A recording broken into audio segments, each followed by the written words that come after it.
بچوں جب آپ دنیا میں جا رہے ہو اور پاکستان کی امید میں آپ سے وابستہ کرتا ہوں، تو مجھے آپ سے یہ خیال ہے کہ آپ یہ بات کو پورا کریں گے کہ پاکستان کے اندر جدید معاملات کو جلدی اپنایا جائے، یہ آپ سے میری امید ہے، اور مسلمانوں سے خاص طور پر، کیونکہ مسلمان بتدریج جب یورپ کے اندر رینیسانس کے دوران arts, crafts, culture, science, technology ترقی کر رہے تھے تو مسلمان زوال پذیر تھا، اور کس وجہ سے زوال پذیر تھا؟ کہ وہ نئی ایجادات سے گھبراتا تھا۔ جب گوٹنبرگ کا پریس بنا، اس سے پہلے تو کاتب اور لوگ تحریر کر لیتے تھے کتابوں کو، اور اساتذہ کے پاس ہوتی تھیں اور لوگ ان کے چرنوں میں جا کر بیٹھتے تھے اور سیکھتے تھے۔ تو جب پریس آ گیا تو مسلمانوں نے اور پریس نے یورپ کے اندر بڑی چینج لے کر آیا۔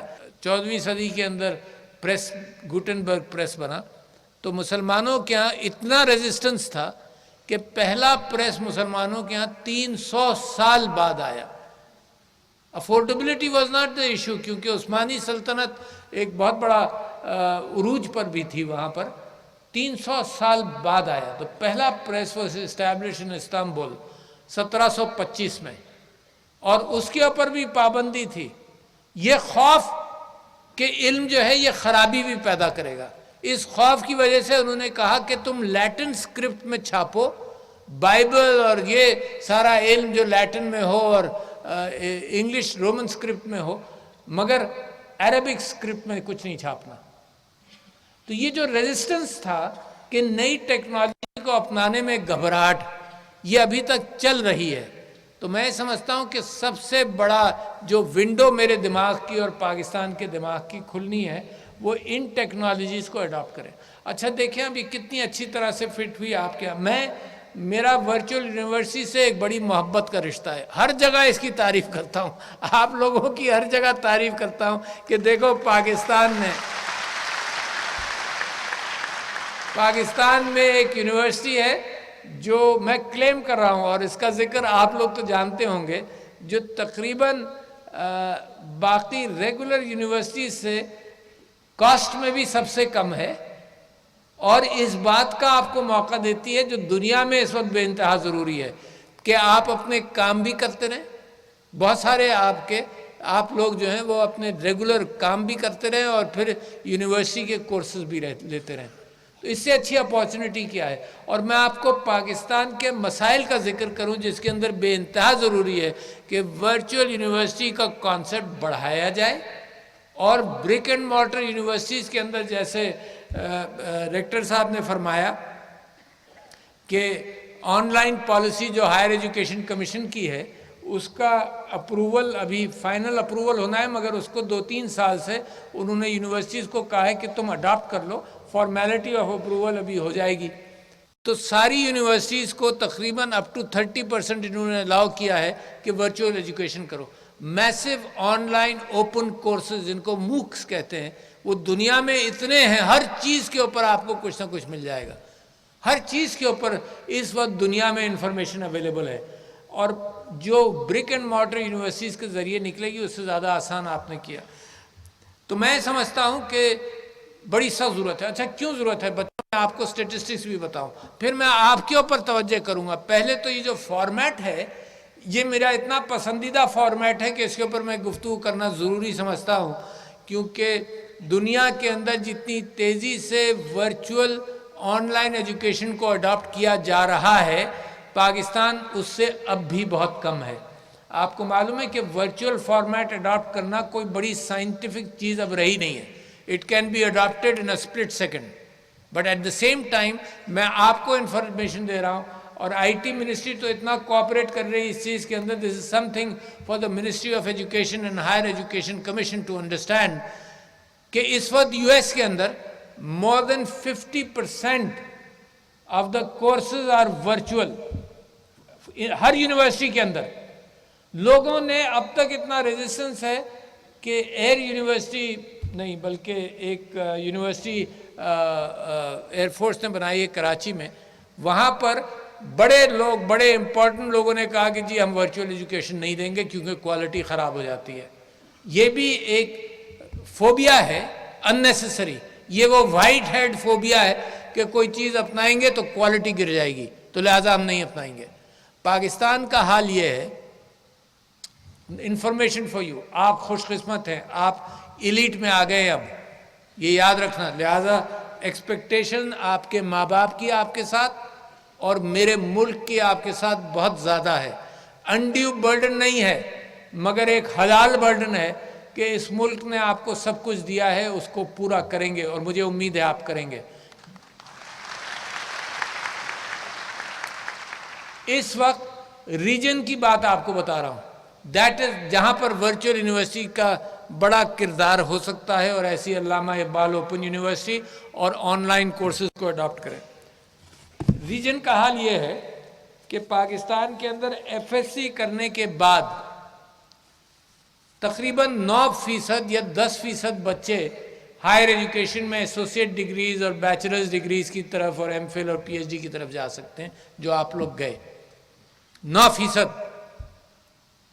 پڑوسی ممالک میں انڈیا، بنگلہ دیش، سری لنکا میں کم سے کم 25% لوگ ہائر ایجوکیشن میں داخلہ مل جاتا ہے. فرق کیوں ہے کہ بریک اینڈ مارٹر یونیورسٹی بنانے میں اگر آج میں کسی یونیورسٹی کو کہوں کہ تم 1000 ایڈمیشنز لیتے ہو، 2000 کر دو، تو وہ کہیں گے جی اتنے ارب روپے اور چاہیے، اتنے ہمیں ہال چاہیے، اتنی ہمیں ہاسٹل چاہیے وغیرہ، اور 5 سال بعد ہم 1000 سے 2000 کریں گے. میں نے ورچوئل یونیورسٹی کو کیا، جہاں تک مجھے فگرز یاد ہیں کہ جب میں صدر بنا تو یہ 28,000 ایڈمیشنز لیتے تھے. آج مجھے خوشی ہے، میں نے ان سے سنا کہ 55,000 ایڈمیشنز لیتے ہیں. اور بچوں، بہت بڑی بات، انہوں نے مزید 1 پیسہ گورنمنٹ سے اس لیے نہیں مانگا. not a penny more was asked from the government.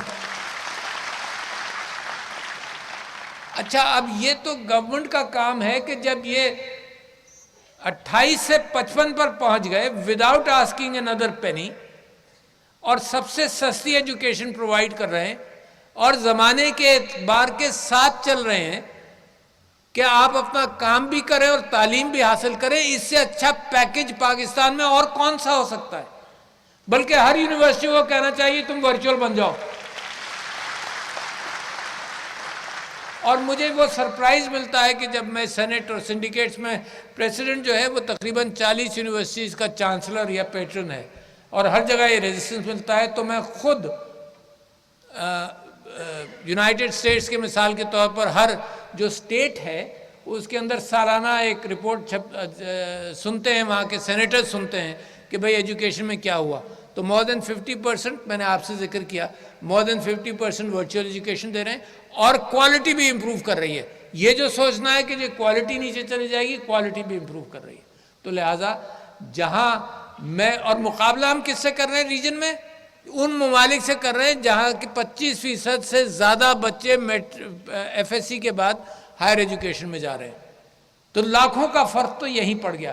یہ دوسری بات ہے بچوں، یہ غم میرا تم شیئر کر لو. آپ سے شیئر کرنا چاہتا ہوں کہ 2,70 یا 80 لاکھ بچے آؤٹ آف سکول ہیں.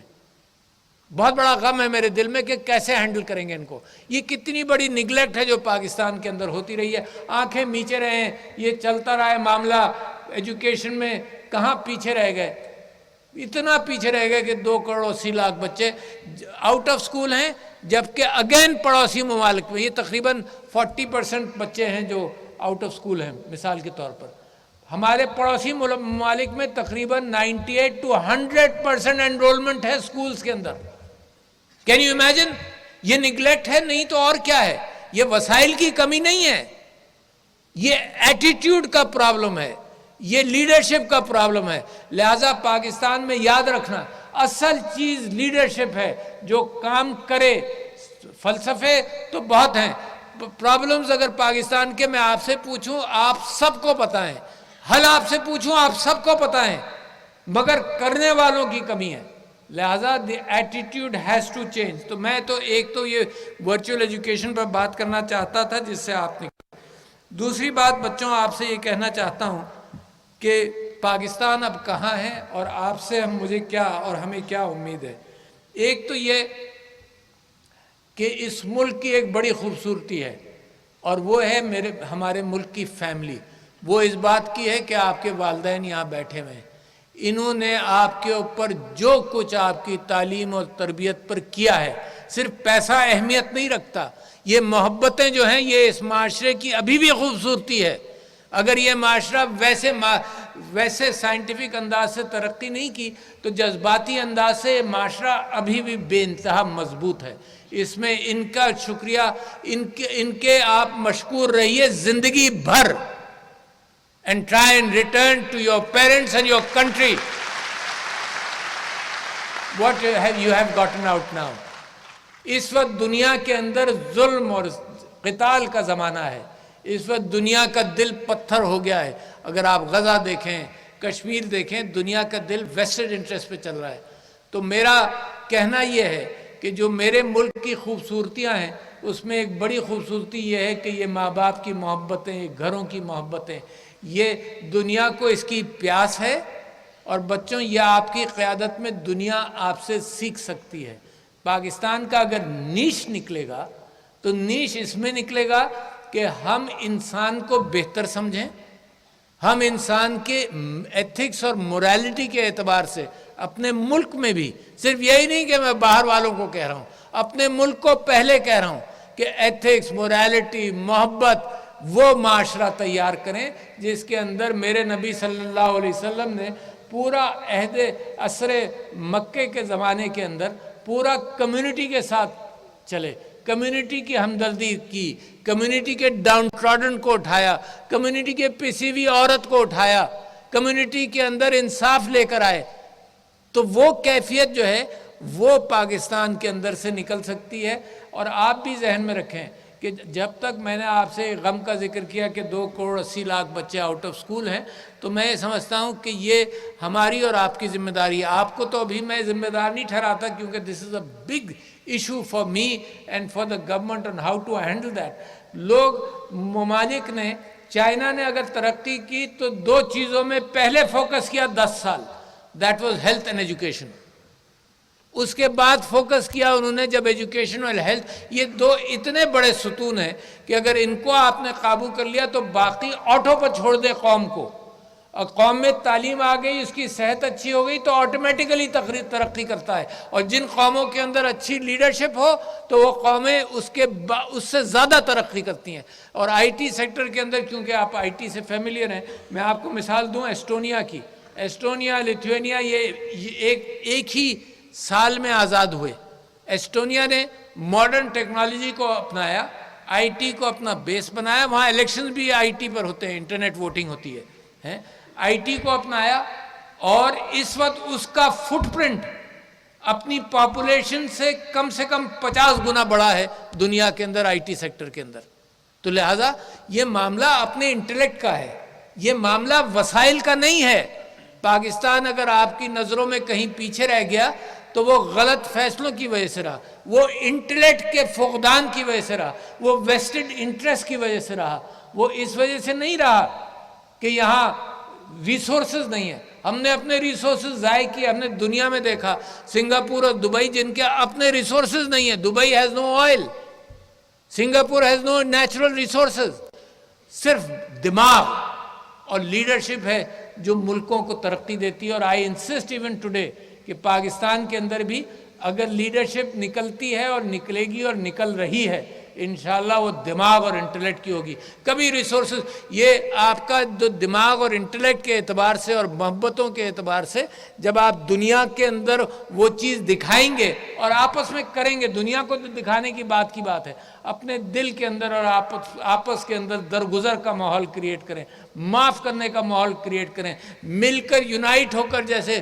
قائد اعظم نے کہا یونٹی، فیتھ اینڈ ڈسپلن، اس اعتبار سے۔ اور میرے نبی صلی اللہ علیہ وسلم کا سب سے بڑی کرامت جو تھی وہ یہ تھی کہ لوگوں کو متحد کیا، ڈفرنگ پرسنالٹیز کو متحد کیا۔ یونٹی جو ہے وہ انسانوں کو ترقی کی راستے پر گامزن کرتی ہے۔ تو پاکستان کو جس چیز کی ضرورت ہے وہ یہ ہے کہ ہم ذہنی اعتبار سے اپنے خاندان کا اہتمام کریں۔ بہت ساری چیزیں ہیں جس کو ہم نے دیکھنا ہے، صرف ایٹیٹیوڈز کو چینج کرنا ہے۔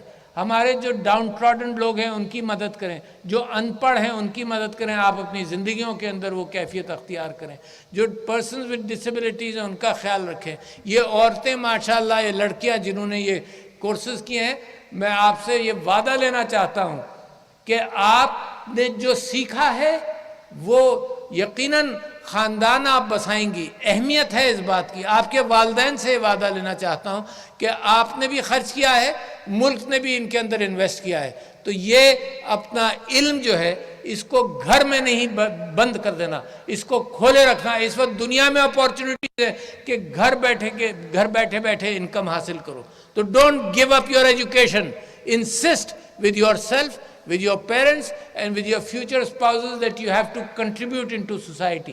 بے انتہا ضروری ہے۔ میرے نبی صلی اللہ علیہ وسلم کی امہات المومنین سے Bibi Bibi Khadija was a business woman۔ تو یہ ایسنشلز ہیں کہ جتنا آپ نے علم حاصل کیا اس کو آپ واپس اس میں ڈالیں۔ اور آخر میں آپ سے یہ کہنا چاہتا ہوں کہ ایک دعا ہے جو ہر کنووکیشن کے اندر حضرت موسیٰ کی دعا ہے، جو میں آپ بچوں، آپ دنیا میں جا رہے ہیں، ویلیوز کے ساتھ جائیں۔ دیکھو آپ کا ڈائریکشن یقیناً اپنی روزی کی طرف ہوگا۔ Nobody can begrudge that, every one of us نے اپنی روزی کا اہتمام کیا ہے۔ صرف میں چاہتا ہوں کہ ان پرائرٹیز کے اعتبار سے جو آپ نے یہاں سیکھا، آپ یہ سمجھ لیے کہ ورچوئل یونیورسٹی اور ایسی آن لائن ٹیچنگ جو ہے، اس نے آپ کو ایک یونیک ٹیلنٹ دے دیا۔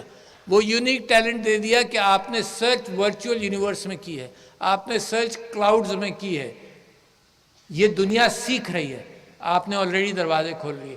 آئنسٹائن سے کسی نے پوچھا کہ تم نے تو یہ تھیوری آف ریلیٹیوٹی اور ان ساری چیزوں پر اتنا کام کیا، تم سمجھتے ہو انسان کا علم کہاں پہنچا؟ تو اس نے کہا بالکل ایسے ہی ہے جیسے لاکھوں کتابوں والی لائبریری کے اندر میں گھس گیا ہوں، اور اس کے اندر ایک کتاب ہے جو کنڈر گارڈن کی ہے، جس کی ایک کتاب کی زبان میری سمجھ میں آئی ہے، تو وہ انسان کا علم ہے۔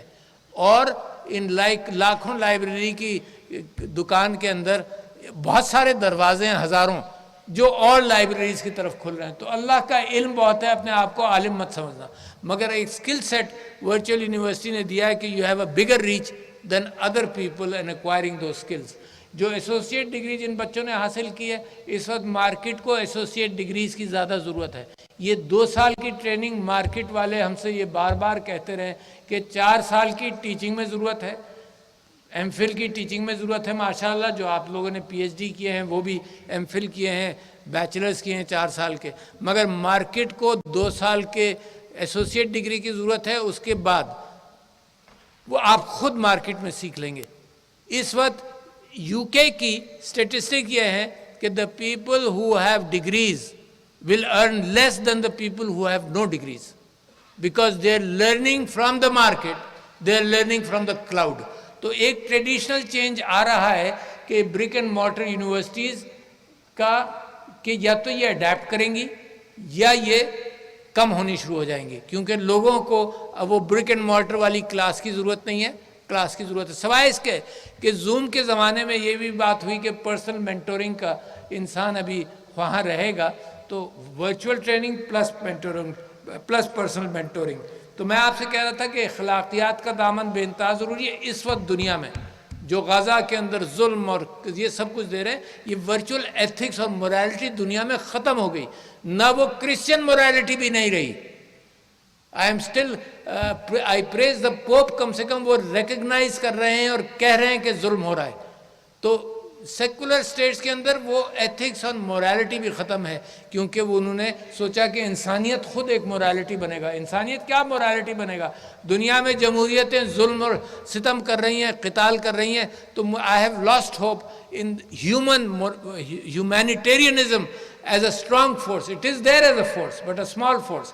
بٹ جو میرے مذہب کی ایتھکس اور مورالٹی اور ویلیو سسٹم ہے، وہ دنیا کے اوپر جب حاوی ہوگا بچوں، جب آپ آپس میں وہ کیفیات پیدا کریں گے اور ریئلائز کریں گے کہ دنیا کا نیا زیور اس وقت یہ ایتھکس اور مورالٹی ہے، کیونکہ دنیا پسی ہوئی ہے قتال میں، ایکسپلائٹیشن میں،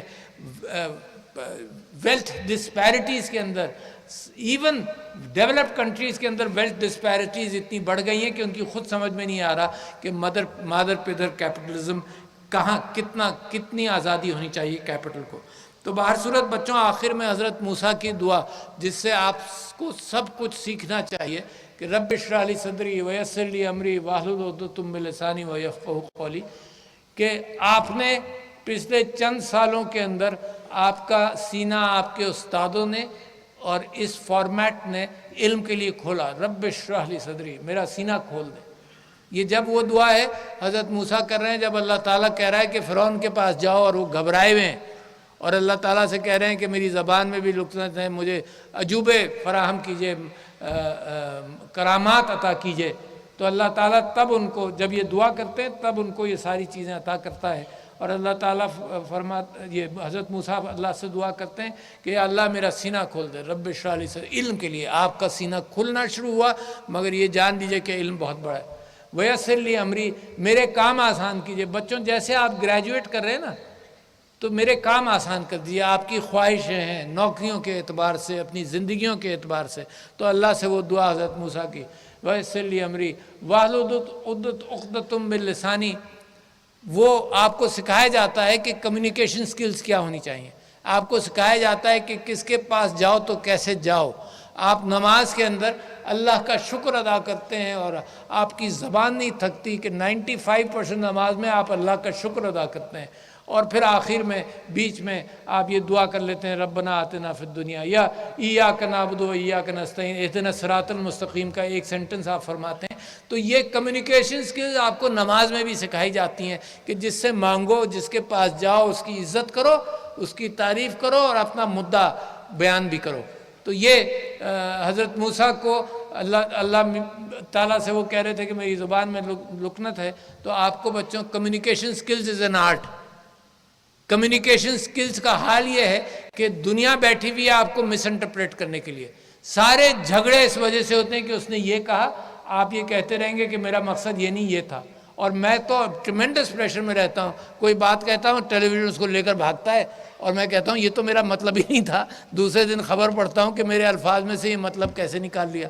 تو لہٰذا بی ویری کیئرفل، اچھی کمیونیکیشن، عزت کرو لوگوں کی اور عزت کے ساتھ بات کرو ہمیشہ، ہے نا، دوسروں کو ڈگنیٹی دو، ہمیشہ زندگی میں یاد رکھنا۔ وَيَفْقَهُ قَوْلِي، اور پھر آخری بات اللہ سے وہ دعا کرتے ہیں کہ اے اللہ جو میں کہوں وہ لوگوں کی سمجھ میں آ جائے۔ دیکھو کتنی خوبصورت دعا ہے کہ اللہ میرا سینہ کھول، میری کمیونیکیشن سکلز بہتر کرے، میرے کام آسان کر دے، اور جو میں کہوں لوگوں کو وہ میرا سینہ بھی کھول دے۔ تو بیٹا بچوں، میں اس امید پر، میرے پریسیڈنسی میں 2-3 مہینے رہ گئے، 2 مہینے شاید رہ گئے، اس کے بعد پھر میں سمجھتا ہوں کہ یہ جو میری آپ کی گفتگو ہے یہ کوئی سرسری گفتگو نہیں ہے، کوئی روٹین نہیں ہے، یہ میرے اپنے اندر کے جذبات ہیں، اور یہ خواہش کہ میں نے جہاں بیٹھ کر یہ پاکستان کے حالات دیکھے، مجھے امید آپ سے ہے، اور میں قسم کھا کے کہتا ہوں کہ میرا ایمان ہے کہ اگر ہم نے ان چیزوں پر عمل کر لیا جس میں کوئی پیسہ نہیں لگتا، کوئی باہر سے آ کر مجھے یو ایس ایڈ کے ذریعے سکھا نہیں سکتا کیا کرنا ہے، میرا اپنا مذہب، میرا اپنی وراثت مجھے اتنا گائیڈ کرتی ہے کہ اگر میں نے اس کو اپنا لیا تو دنیا کی مال و دولت میرے بچوں پاکستان کے قدموں میں ہوگی۔ I promise you, you will reach those heights and very soon. شکریہ آپ سب کا، السلام علیکم۔